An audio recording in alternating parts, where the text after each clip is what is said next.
Church of the Holy Ghost began June 6, 1962, the day Father Thomas Gorman was assigned to establish a new parish in rapidly growing South Holland. The physical focal point was a 10-acre plot of vacant land, which was chosen to be the eventual site of the Holy Ghost Church and School Complex. The first priority was to obtain a place of worship.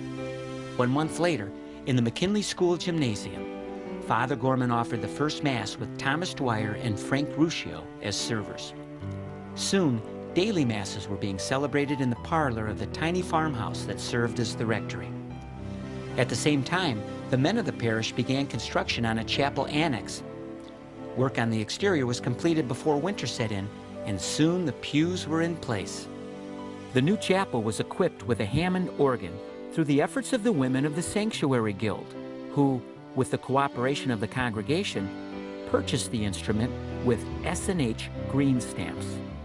As the new parish began to take shape, its members displayed the generosity, cooperation, and enthusiasm that is the foundation of an energetic parish community. During the days and months of its infancy, its members opened their homes for every conceivable need, from the maintenance of church linens and storage of vestments to bake sales and the formation of service organizations. In August of that first year, the architects and engineers began work, and before long, the school building began to materialize.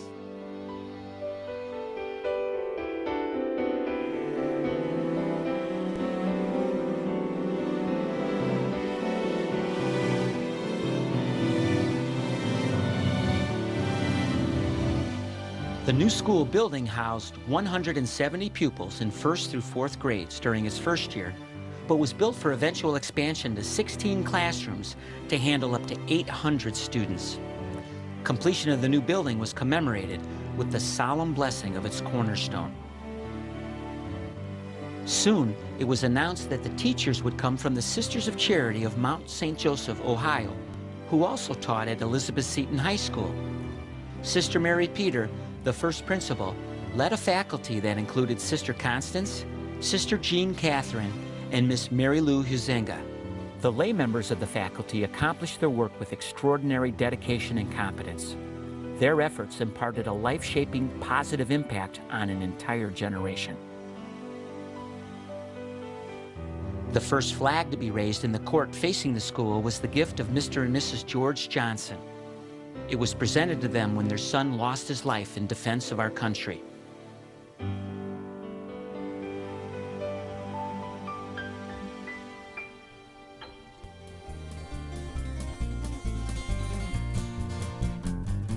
In the spring, the first group of 69 girls and boys received their first Holy Communion.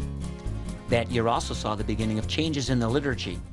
Transition from the old to new was aided by the efforts of Reverend William Lyon, who arrived at Holy Ghost in the summer of that first year. It wasn't long before traditions began to emerge in the form of yearly events and social networks.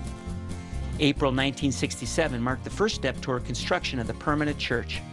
Also that spring, folk masses were introduced for the parish young and young of heart. In 1968, the school awarded diplomas to the first graduating class of 50 students, the first group to go all the way through. Unifying the new congregation by providing a steady flow of information and communication was The Flame, the Sunday bulletin which made its debut during the early months. The Holy Name Society was organized in that first year by a dedicated group who wished to bring the members of the parish together, both spiritually and socially. In addition to steak barbecues and golf outings, they sponsored closed-circuit TV Bear home games in the parish hall, which always garnered capacity attendance. The official restaurant of Holy Ghost sports fans was Rube's Sportsman's Club, home of the ginormous ham sandwich. The fruits of all its activities had enabled the Holy Name to provide funds for parish projects, the first of which was a new blacktop surface on the church parking lot.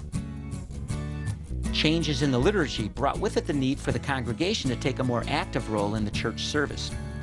24 men, ranging from high school age up, headed by James Vitor, responded wholeheartedly to the call to be lay readers in the parish, faithfully fulfilling Mass assignments on Sundays and holidays. Hail the unsung heroes of any church community, the ushers. Like the mailmen, They're always there, in all kinds of weather. These amiable gentlemen are responsible for maintaining order before, during, and after services. The Ushers Club has been in existence since the first year, with as many as 55 members at any given time. To ensure the inclusion of songs into the earliest services, a group of parishioners bound by a keen appreciation of music and parish spirit gathered informally to form the nucleus of the first choir. It was formally organized by Father Lyon, who doubled as the director and part-time organist. In 1968, the parish was blessed with the addition of Don Foos, a full-time choir master and organist.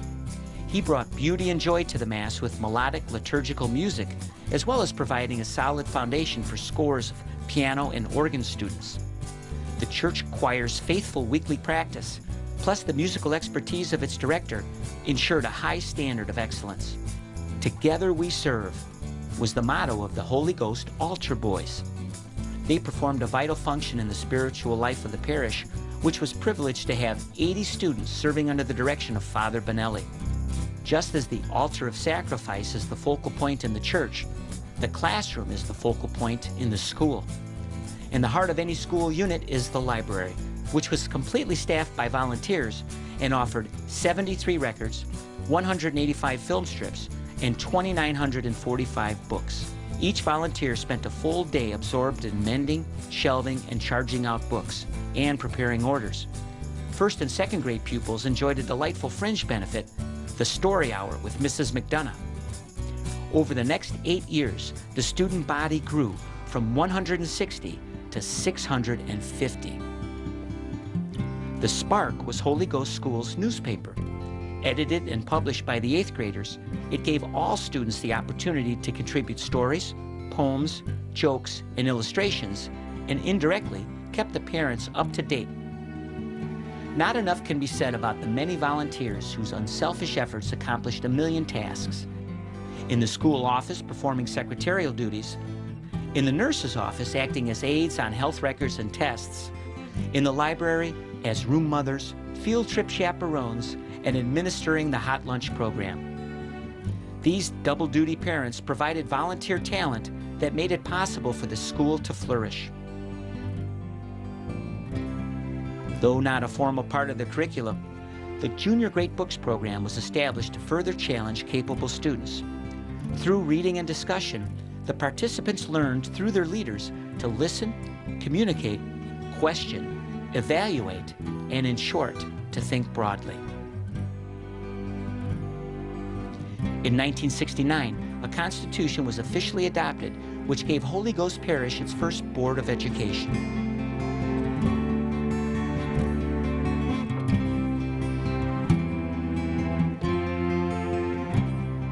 In a young and vital community, social events are most important in forming new friendships and stimulating interest in parish activities.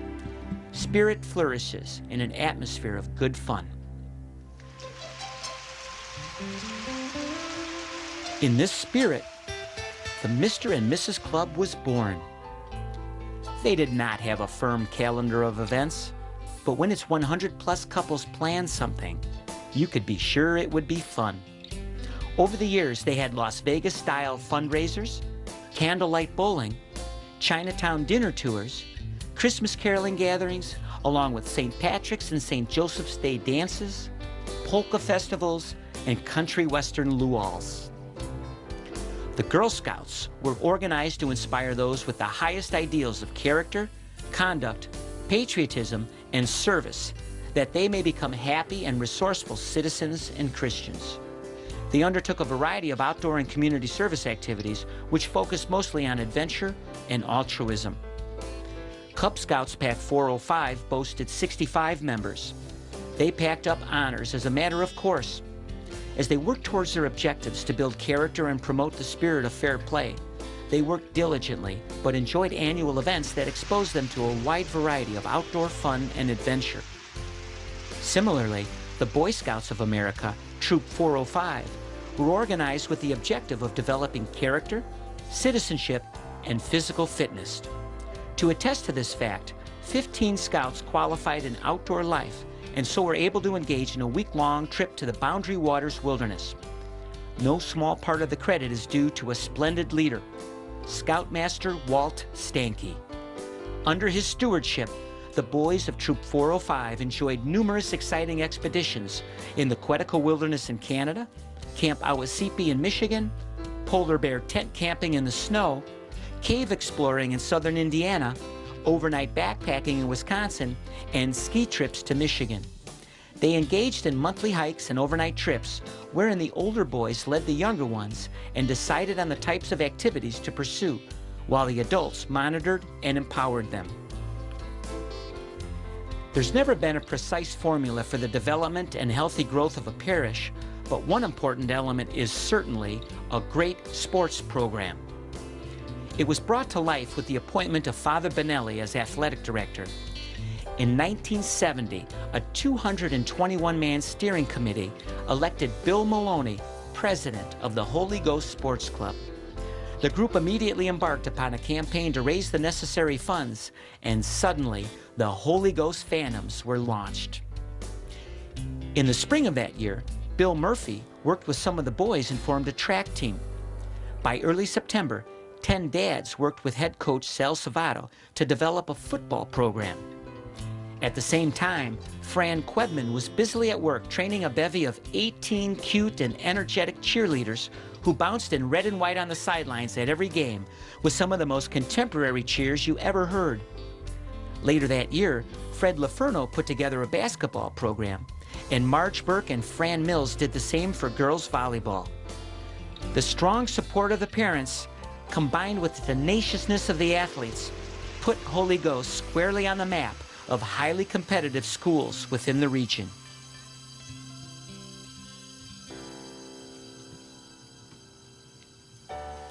By November of 1970, the time had arrived for the parish to venture into the glitter and tinsel of the theatrical world. Enthusiastic volunteers responded by the score to a call for a mammoth, way off Broadway production entitled Holy Ghost After Dark. Every classroom in the school was artistically converted into some phase of a club or restaurant theme, and the units were self-contained. The individual committee in charge of each space was responsible for every phase of its operation, from set decorations to entertainment. This was no small task, since the transformation began at the close of school on Thursday, with Friday being a holiday, and every trace of the show erased in time for classes as usual on Monday morning. Led by Barbara McGrath and Jim Burke, with Father Benelli prompting from the wings, the event proved extremely successful in terms of fun and profit. One of the traditional family fun events in the Holy Ghost Parish was the annual picnic. It's been held in a variety of places, from farms to groves to forest preserves. On this great day, spent together in the outdoors, prizes were awarded to winners in games for all children of all ages. There were wheelbarrow races, ball games, pep rallies, balloon races, and barn dancing. All these things made for a most enjoyable outing with friends and neighbors, a day in the country which was anticipated with more pleasure each year. The desire of our pastor, Father Gorman, to have a special book published to commemorate the dedication of our permanent church led to the development of this verbal and pictorial history from the beginning of Holy Ghost Parish. Those of us named here wish to acknowledge the invaluable assistance of the many who are not named. To those of you who provided background information and photos from your private collections.